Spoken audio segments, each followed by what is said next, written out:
Thank you very much indeed. Good afternoon, everyone. It's a great privilege and an honour to be here to present to you.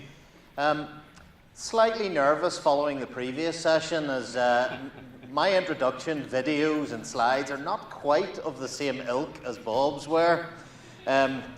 He had 102 slides of inspirational people doing wonderful things, sending people to the moon and back, and I have 103 slides on Brexit, so you might find this a slightly more sobering session. Who puts The Economist on after the astronaut, eh?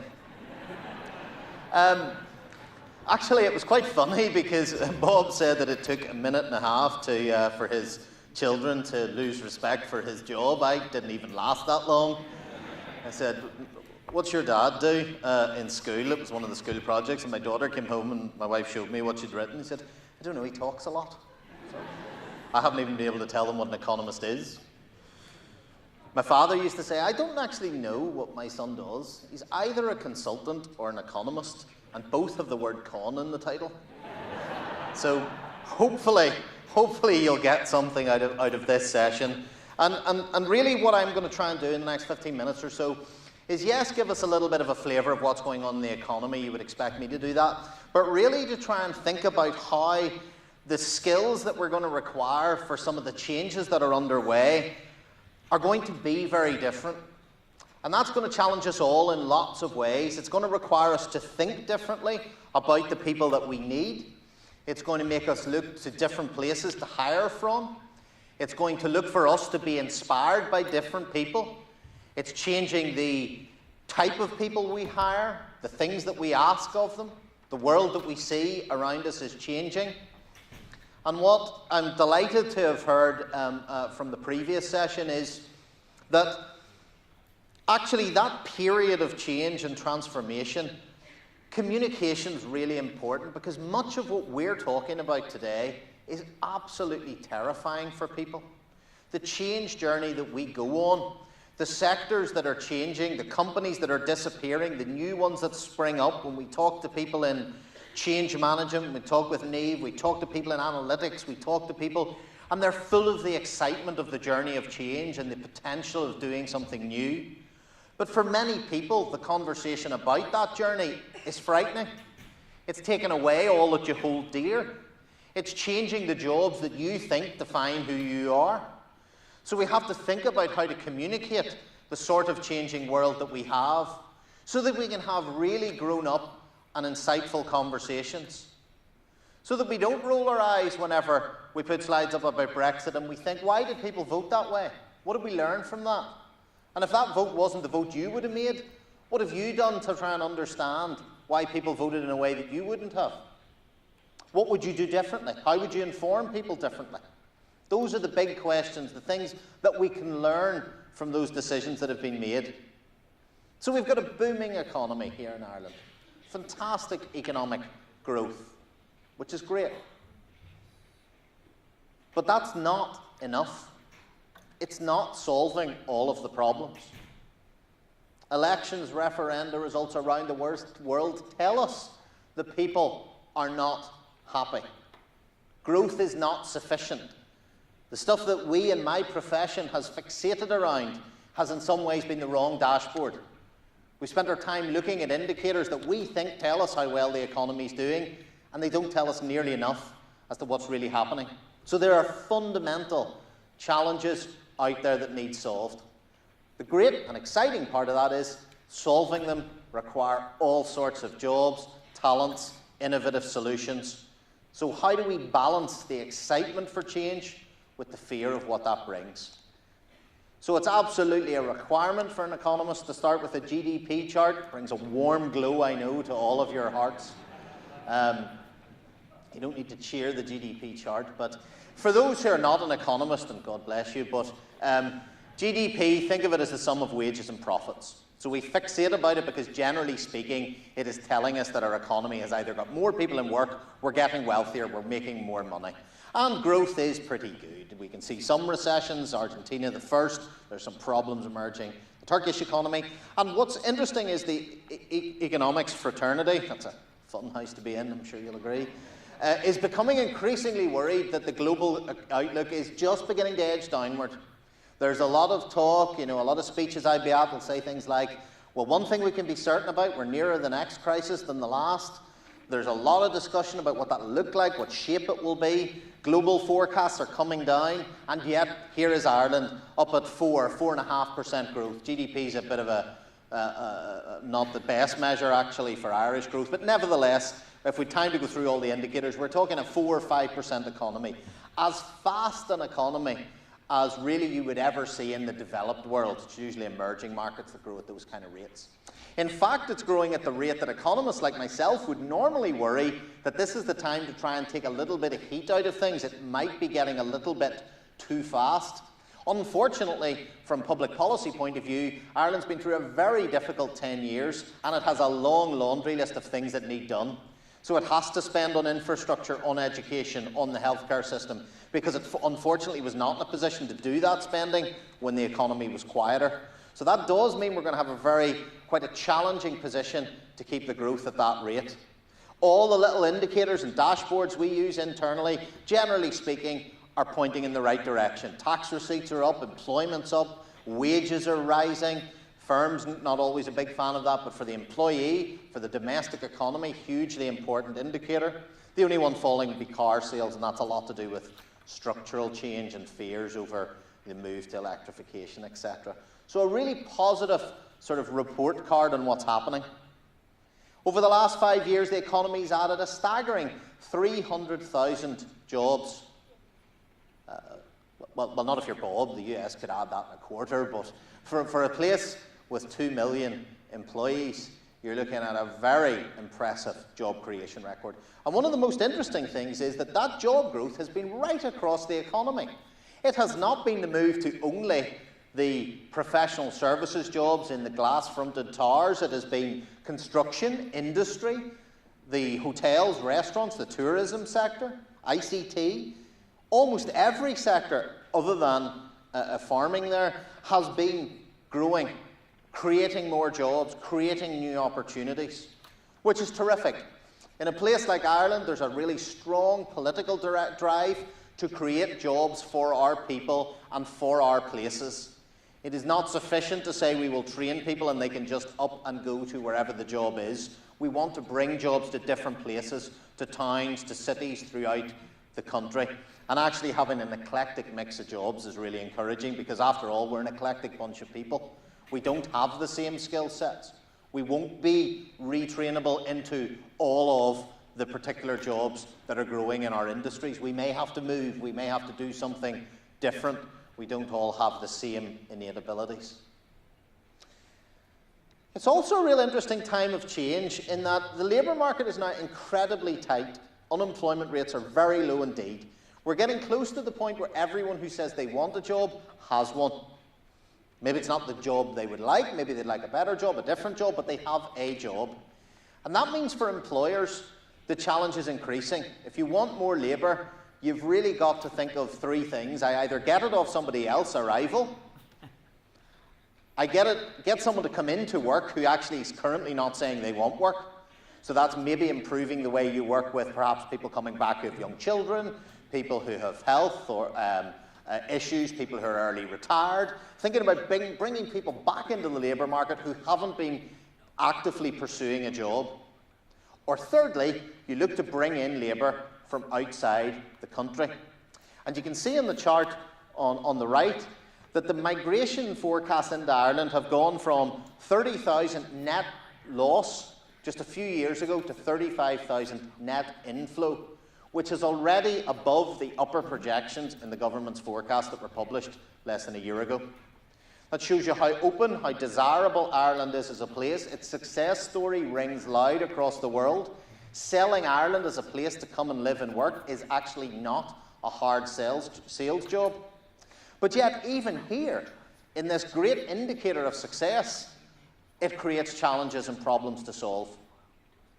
One of the great difficulties that the UK faced, and that lay behind much of the Brexit debate, was the fact that as a country, it was bringing people to its shores faster than its public services could cope. So it was getting harder to get your kids into school. The queues in the A&E were getting longer. Their commute in felt more congested. And that works its way out in people feeling, I would just like things to slow down. I don't want lots of more people coming to the country, not for any anti or lack of openness, just simply because I feel it's making my quality of life worse.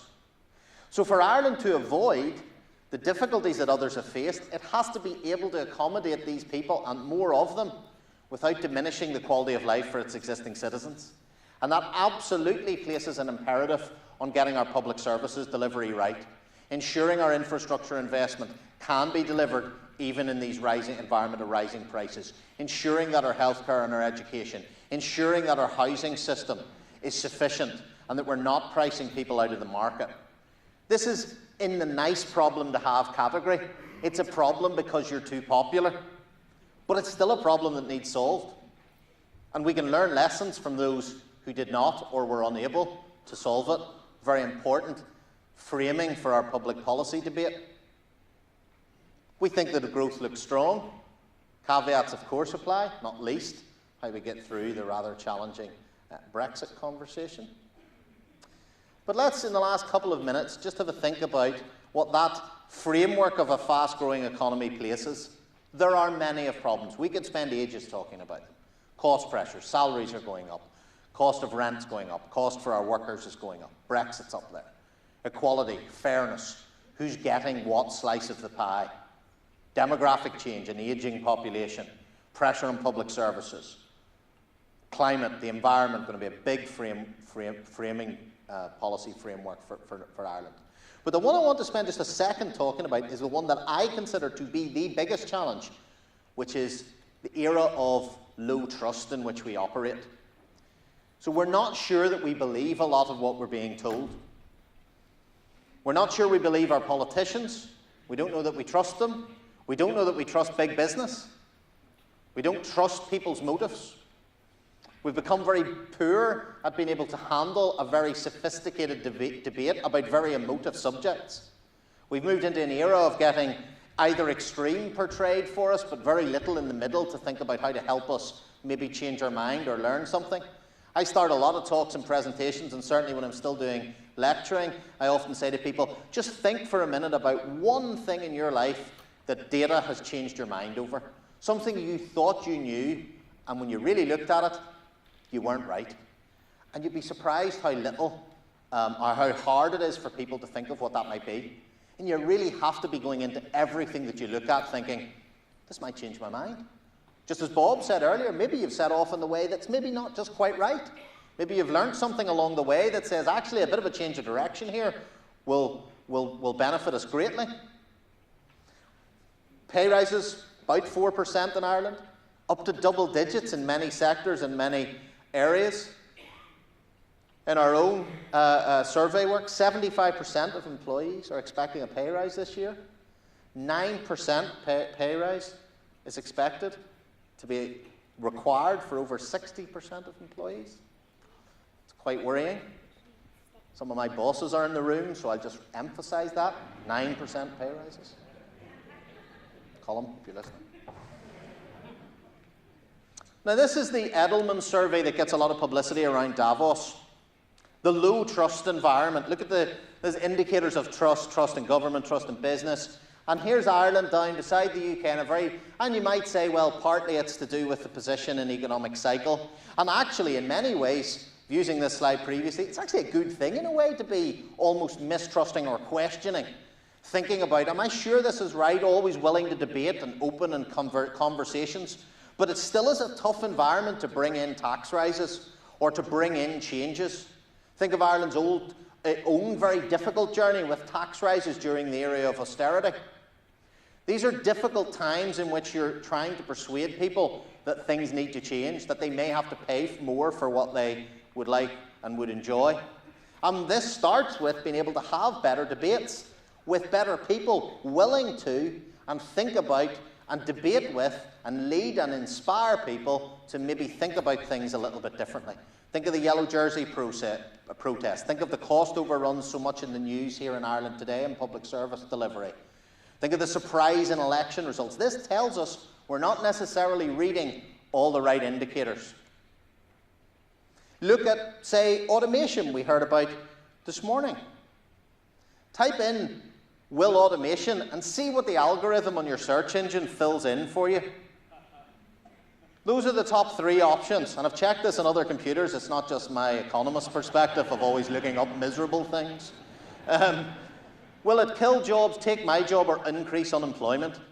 In fact, there isn't a positive affirmation until you get about 5 items down. That tells you what people are searching for when they think about automation.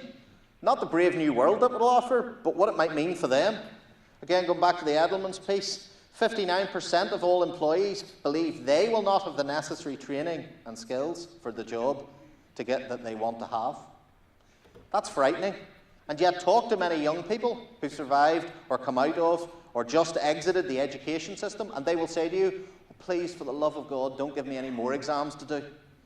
Actually, even inspiring people for the lifelong learning and the journey that we all recognise we need to go on requires some narration too. Not everyone embraces that as fully as you might expect. But yet, fundamentally, what we care about is very simple. Life satisfaction, health, education.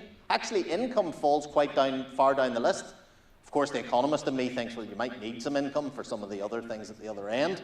But it does tell you that some fundamental things about our healthcare, about our education system, our sense of safety, our quality of life, these are the dashboard indicators we need to be watching in terms of what sort of successful Ireland we deliver. Yes, a better GDP, I know, will give us more resource to make some progress in these indicators, but the success itself is not the GDP growth or how fast you are up the league tables. It's how well your citizens feel they're being served in the things that matter to them. And that changes the world in which I operate in.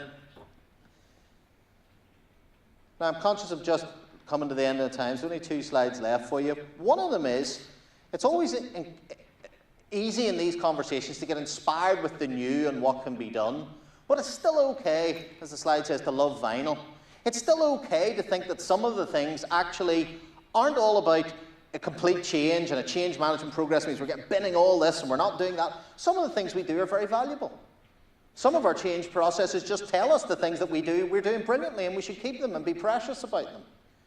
People are willing to pay more for human interaction on certain things to go against the grain of some of the changes that we're seeing.